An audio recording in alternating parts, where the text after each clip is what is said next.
this experience that each of us is having now, we're all having a perception of this room, everyone a slightly different perception, but we're also all having various thoughts, feelings, and sensations. So each of us is having a kind of matrix of different experience. But in each case, our experience, whatever it is lit up or known.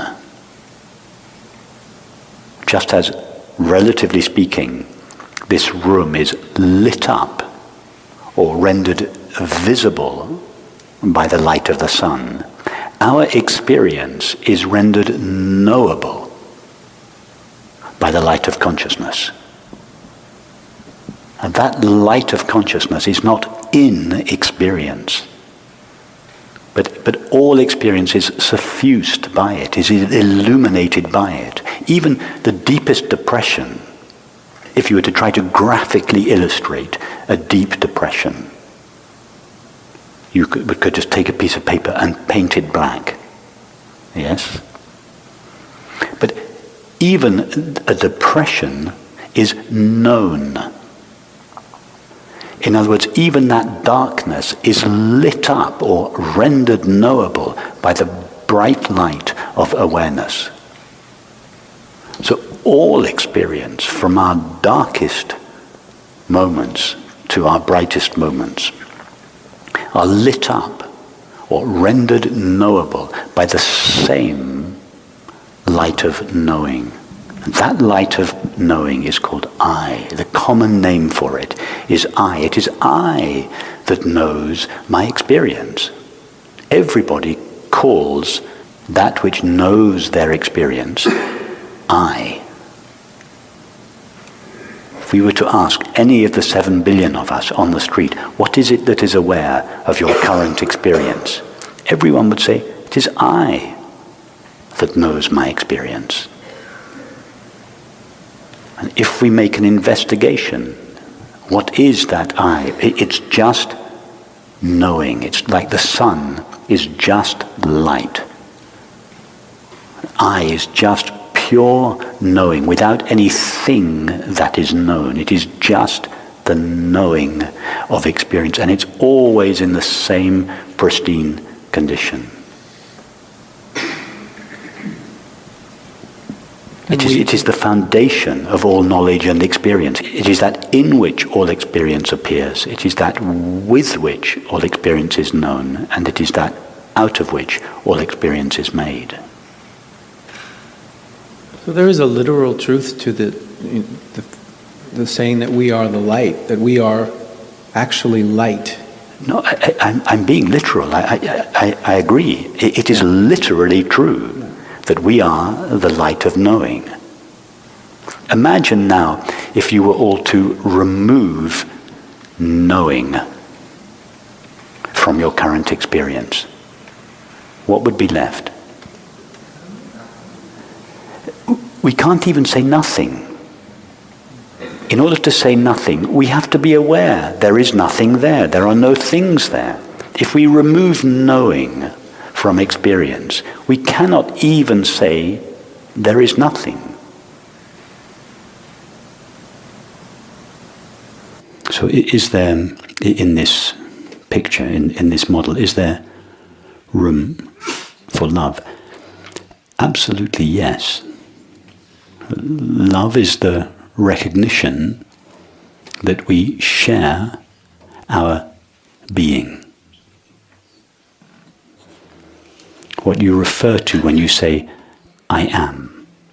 Before that I am is qualified by experience, that is, qualified by any thought, feeling, sensation, perception, relationship, etc. That essential I am is quality-less. It has no features or qualities or characteristics. It is just pure being, pure self-aware being.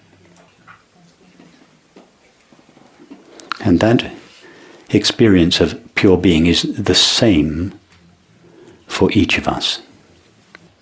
In other words, each of our image of ourself, our true essential self, is the same. Now that's the same for all of us. It's the same for Ramana Maharshi and Hitler and everybody. If we take a picture of our thoughts and feelings, our activities and relationships, they are all different. But if we turn it round and take a picture of our essential self, our essential being, that to which each of us refers when we say simply, I am, before I am is qualified by experience, is the same. Now, be open to the possibility that consciousness is like the night watchman's screen. It is one. It is indivisible. And the fact that numerous thoughts and feelings and perceptions appear on it doesn't actually divide it. Now, about your question of love, could it be that the experience of love is the recognition that we share our being at the deepest level? Because isn't that what love feels like? When you love someone, do you not feel, to a greater or lesser extent, that you are one with them? Isn't that what the feeling of love is? There are people in your life, or at times in your life, when you have felt at one, that you have felt that everything that divides you from the other melts away, and that you are one. Has anyone here not had that experience? I've never met anyone who had not had that experience. That is the experience of love. Love is the experience of our shared being. Love is not a feeling that a person has. In fact, love is the absence of the person. It is the collapse of everything that separates us. That is why if one has a loved one, a companion or an animal or a friend who dies,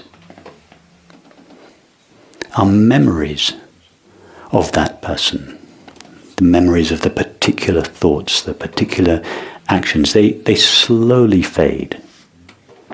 But the love we share, the love we used to share with them, remains intact and in fact is often magnified in their absence. Because this love, this shared being, was the essence of our relationship with them while they were alive, and it remains the essence of our relationship with them after they've passed away.